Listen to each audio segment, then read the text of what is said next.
Innal hamdalillah nahmaduhu wa nasta'inuhu wa nastaghfiruh wa na'udzu billahi min shururi anfusina wa min sayyiati a'malina may yahdihillahu fala mudhillalah wa may yudlil fala hadiyalah. Asyhadu an la ilaha illallah wahdahu la syarikalah wa ashhadu anna Muhammadan abduhu wa rasuluh alladzi la nabiyya ba'dah. Amma ba'du. Para bapak ibu yang dimuliakan Allah subhanahu wa ta'ala, alhamdulillah Allah masih memberi kesempatan, banyak nikmat sehingga kita masih bisa melaksanakan tugas kita utama di dunia untuk beribadah.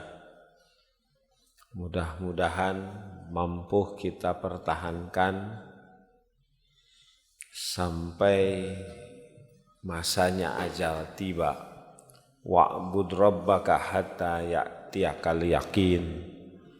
Beribadah kepada Allah sampai datang kematian. Hadirin sekalian, kenapa kita hidup harus beragama, berpegang pada agama? Dalam bahasa kita atau bahasa Sangsakerta, agama itu diartikan sangat singkat. Tidak gama kacau, simple. Agama itu adalah tidak kacau, tidak ada masalah. Orang yang hidup beragama hidupnya akan baik. Jadi langsung pada tujuan. Kalau para ulama membuat satu definisi yang disebut agama, dina hal ieu agama Islam itu ma wada'ahu Allahu fi kitabihil karim wa sunnatin nabiyhi sahihah minal awamir wan nawahi wal irsyadat limaslahatil bashar dunyahum wa ukhrahum. Yang disebut agama itu adalah ketetapan Allah, aturan Allah. Kenapa harus aturan Allah, harus ketetapan Allah? Karena dunia dengan segala isinya milik Allah. Rumusnya, setiap pemilik sesuatu berhak mengaturnya. Bumi teh milik urang, kumaha urang. Motor milik urang, kumaha urang. Gitu. Kebon milik urang, kumaha urang, dipelakanau. Karena dunia dan isinya milik Allah, maka ketetapan Allah. Boro-boro kebon, boro-boro balong, boro-boro jongkok toko, suami, istri, anak, diri kita pun bukan milik kita. Diri kita pun bukan milik kita. Ciri bahwa diri kita bukan milik kita sakit. Siapa yang dapat menahan datangnya sakit? Dokter jantung kena serangan jantung. Dokter paru-paru kena serangan penyakit dalam. Makanya dalam Quran, faidza maridtu wa huwa yashfin. Kalau kita sakit, Allah yang menyembuhkan. Dokter itu hanya sebagai perantara. Gitu. Bukti diri kita bukan milik kita, kita menua. Bukti diri kita bukan milik kita, kita mati. Gitu. Tidak bisa kita lari dari mati. Innal mautal ladzi tafiruna minhu fa innahu mulaqikum. Maut yang kalian lari, tidak mau mati, pasti akan menjemput. Makanya gitu, apalagi di luar diri kita. Diri kita saja bukan milik kita, apalagi di luar diri. Makanya yang disebut agama itu kenapa? Ketentuan atau aturan Allah. Karena semuanya milik Allah. Dari Allah kembali kepada Allah. Datang ke dunia nggak bawa apa-apa, pulang pun sama. Kalaupun nanti datang telanjang pulang pakai boeh, tapi kan kain kapannya nggak ada saku, Pak. Berarti tidak ada harta sedikit pun yang dibawa. Itu ayah pesakan. Itu Bapak Ibu sekalian. Nah, di mana adanya aturan Allah itu? Dalam Quran dan hadis yang sahih. Di Quran hadis itu adalah kumpulan aturan-aturan Allah. Apa isi agama? Nah, isi agama itu 3. Minal awamir, perintah-perintah, baik yang wajib yang sunat, wan nawahi, larangan-larangan, baik yang haram maupun yang makruh, wal irsyadat, dan petunjuk-petunjuk. Makanya kalau baca kitab-kitab itu ada hadiyuhu salam, petunjuk Nabi, sudah pasti dalam bab wudu, dalam bab sholat, dalam bab zakat, dalam bab saum, sampai mafaratna fil kitabi min syai'. Urusan apapun, sampai urusan yang sederhana, urusan remeh-temeh, ada hadiyuhu, ada petunjuknya. Urusan pakai pakaian, urusan bercermin, urusan makan, urusan bertetangga, urusan jalan, itu urusan ngobrol, urusan mendengar, urusan melihat, gitu. Itu semuanya ada, gitu, ya. Itu isi agama. Makanya nanti isi agama berupa perintah, larangan, dan petunjuk. Kalau mampu dilaksanakan semua, itulah orang takwa. Oleh karena itu, kenapa Ramadan targetnya takwa?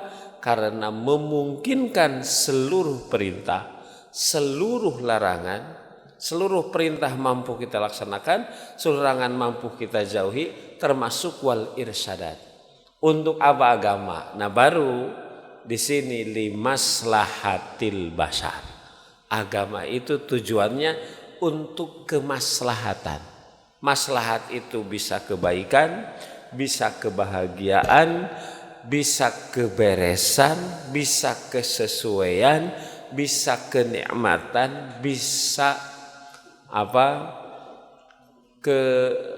kedamaian di dunia dan di akhirat. Makanya jangan nanya yang lain, rasakan saja benar enggak dengan melaksanakan aturan agama, dengan menjauhi larangan agama, hidup kita maslahat tenang. Benar enggak dengan agama melaksanakan saum kita bahagia? Benar, Pak. Lisaim farhatan, bagi yang saum mendapatkan 2 kebahagiaan. Kebahagiaan yang pertama waktu berbuka. Eta teh kakarak DP uang muka 5%. Itu bahagianya luar biasa. Orang ngejar-ngejar sampai ada istilah ngabuburit. Di luar Ramadan mah maghrib teh gitu datang heug henteu kajin. Di bulan Ramadan itu mah pasti dikejar. Padahal maghrib nggak pernah PHP. Gitu. Ketemu adzan itu bahagianya maghrib, Pak. Padahal baru 5%, mungkin kurang, hanya 1%. Wa farhatun inda liqa'i rabbih fil jannah. Nanti gitu, 99% nanti akan berbahagia ketika masuk surga. Maknanya orang yang saum dipastikan masuk surga. Gitu. Itu kan limaslahah.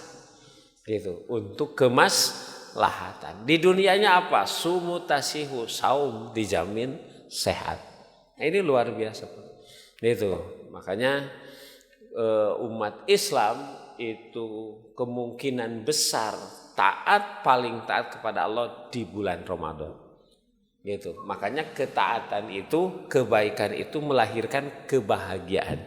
Fa inna sidqatu ma'ninah. Lamun hirup bener tenang. Gitu.